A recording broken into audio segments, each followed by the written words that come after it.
What's worse than Tekashi 69 making bad music for people to listen to?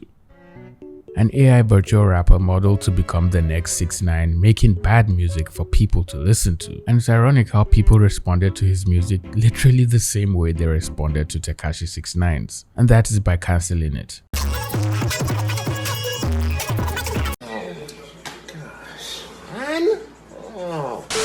Hey, how's it going and welcome back to my channel. Today we're going to be talking about another popular AI in this ongoing trend of AI failing to become influencers on TikTok and whatever other social media platforms they're trying to exist on, even after buying fake views and followers, which also just proves to the developers that people are not as stupid as they think we are, and we're not just going to accept any type of content because you slapped a trendy keyword on it and think it's cool. I've also seen a number of people talk about this on YouTube, and one of my favorite YouTubers, Jarvis, made a series of hilarious videos just talking about this topic, so be sure to go watch his videos after watching this one. Meet meka, an AI rapper and probably one of the most corny wannabe virtual influencers I've seen so far since this whole AI doing things they're not supposed to trend started. meka was created by Brandon Lee under a company called Factory New, which is a company that specializes in creating virtual avatars and artists, because the company's vision is that humans are gradually deteriorating as a species,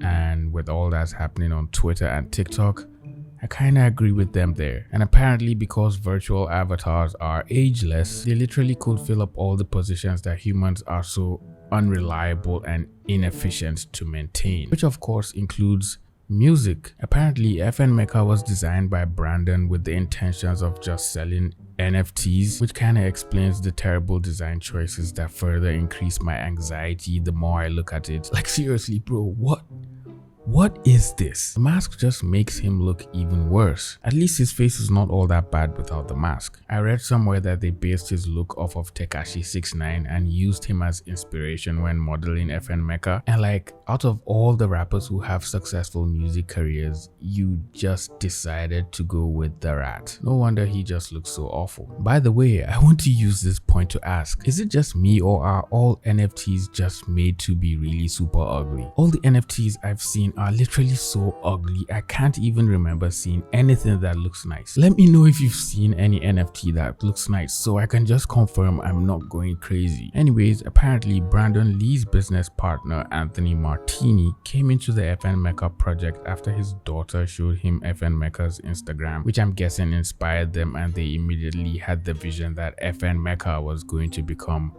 the chosen one and was going to take over the hip-hop scene and become the future of rap. Oh, how terribly that backfired. Now on the website Virtual Humans, which has a collection of all the AI virtual influencers and vocaloids, meka supposedly identifies as Roboman? Robocop? Dead or alive, you are coming with me. Boy, if you don't get... I think we can all collectively say no to that. He also claims to come from Salt Lake City, Utah, but like fam, you're an AI. You literally cannot come from any physical state in the real world. What does that even mean? Your tagline is literally robot rapper not accepted by this world. That still makes absolutely no sense. But something that seemingly tries to make sense is meka's music career. I don't know how, but he got signed to the record label Capitol Records, and apparently he has 4 songs that are supposedly popping: Internet, Moonwalking, Speed Demon, and Florida Water, and I have never heard of any of them at all. The song Florida Water, where he featured Gunna, I don't know why or how, but for some reason he featured Clicks as well. And for any of you who aren't part of the Fortnite community, Clicks is a professional Fortnite player and Twitch streamer, so like, how? So is Clicks just coming on the beat like, I honestly don't understand what the creators were hoping to accomplish with this collaboration. Maybe they just wanted to have his fan base stream their songs so they can get a shit ton of views off of him, and then force their parents to buy meka merch or NFTs or whatever it is they intend to sell, because I simply can't think of a single reason why they had to make a song together. The worst part is, The song got over 1 million streams, and I'm just asking myself, what even is life right now? Florida Water hit over 1 million plus streams this weekend, and I got my plaque in the mail with the laughing emoji because he's laughing at the haters, which is literally me making this video and you watching it right now. Triple styrofoam coming up next. To be honest, the only decent thing in this picture is probably the Air Max he's wearing and all the other awards from actual good rappers behind him. I don't know about this one though. So basically he's flexing his award behind all these legends as if he's inducting himself into the Hall of Fame as well. And like, no. I'm sure when FN Meka posted this, he was expecting his fans' reaction to be like, but it was more like this. Maybe next time, FN Meka. As for his song Moonwalking, I listened to a snippet of the song on a TikTok he made where he was flexing his newly acquired Tesla Cybertruck, which for some reason is covered entirely with the Gucci design. And I don't even know why this is a thing because it looks absolutely horrible. Like, please don't ever do this in real life at all. And as for the song itself, I think no one should be subjected to listening to the song for anything more than 2 seconds. Anything longer than that is punishment at that point. Just think of a terrible 6ix9ine song and then make it louder with more unnecessary shouting, and there you have it. But I just can't stand how bad his design is every time I watch the video. It's just so disturbing and terrifying. Imagine waking up in the middle of the night and seeing this thing staring down at you from the hallway. I'm calling 911. Apparently this was meant to be like a reference to Andrew Tate, which is why he has a plane designed like a Bugatti, and which also explains why he ended up just like how Andrew Tate did.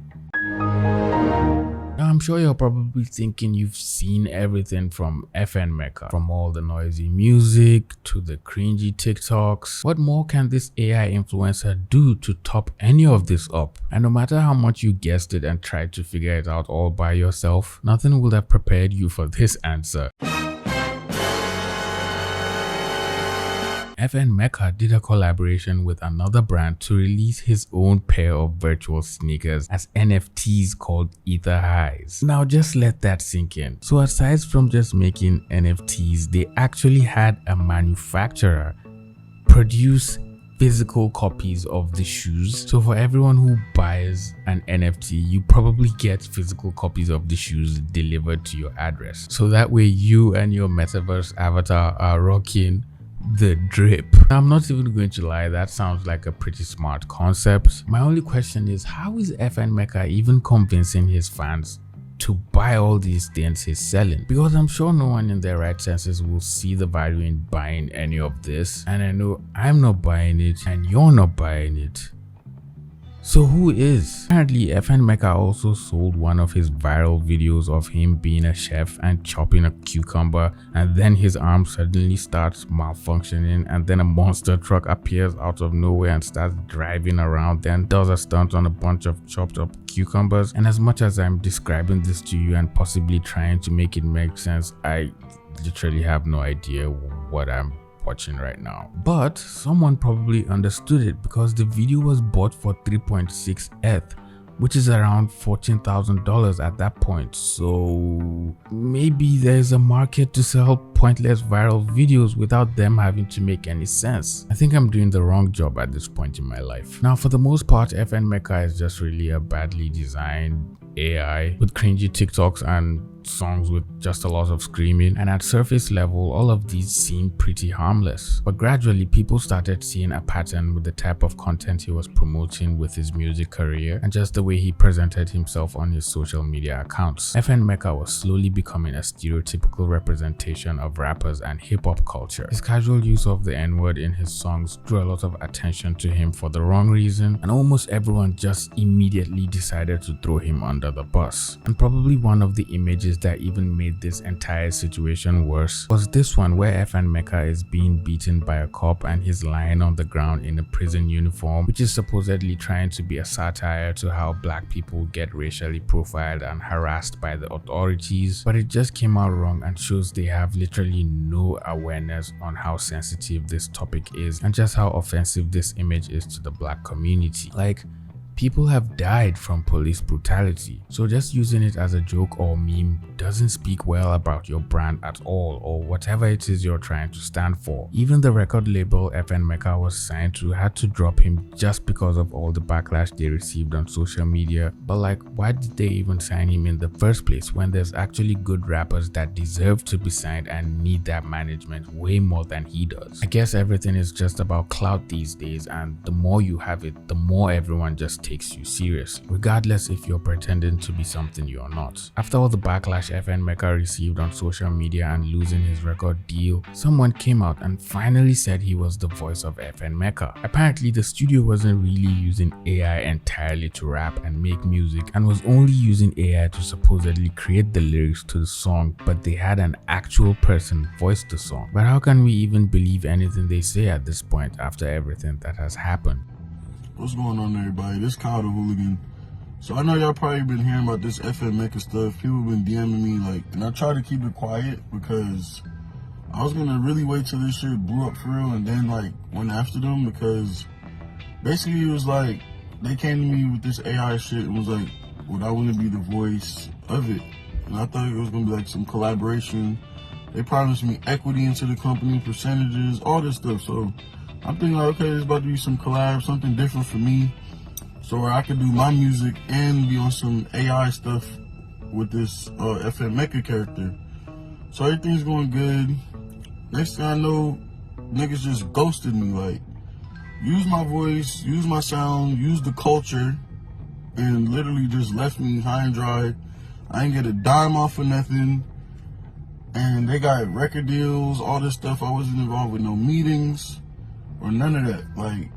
So after stealing his voice and rap, they just ghosted him without paying him anything. Damn, that's tough. And they're supposed to at least pay you something in advance before you proceed with the contracts. I'm confused. Maybe I don't understand how music deals work, because wow man, that's actually tough. I mean, at this point, I don't even think they'll even reach back to Kyle just because of how everything has played out, and after he just called them out, which is completely embarrassing and terrible. But yeah, I'm glad they got what they deserved. It's funny how Meka said human influencers are an outdated form of influencers. Robots are much more efficient in every way possible when asked about human influencers in an interview, and it's just the sheer audacity for me. Now I'm not sure if it's the AI or Kyle that was actually speaking in all these interviews, but wow, Meka sure got cancelled efficiently after all the hype. I think it's safe to say mixing rap and artificial intelligence to create a virtual influencer is probably not going to work, and people are going to be critical with every song you make and read into every single lyrics of your song, especially if the creators and top executives are white. If you have no idea about a culture but want to talk about it in your songs, find someone who does or is part of that culture and let him do all the talking for you, instead of just virtue signaling trying to look woke for clout and internet points. If not, you'll just end up getting cancelled like Meka, which by the way, the FN should stand for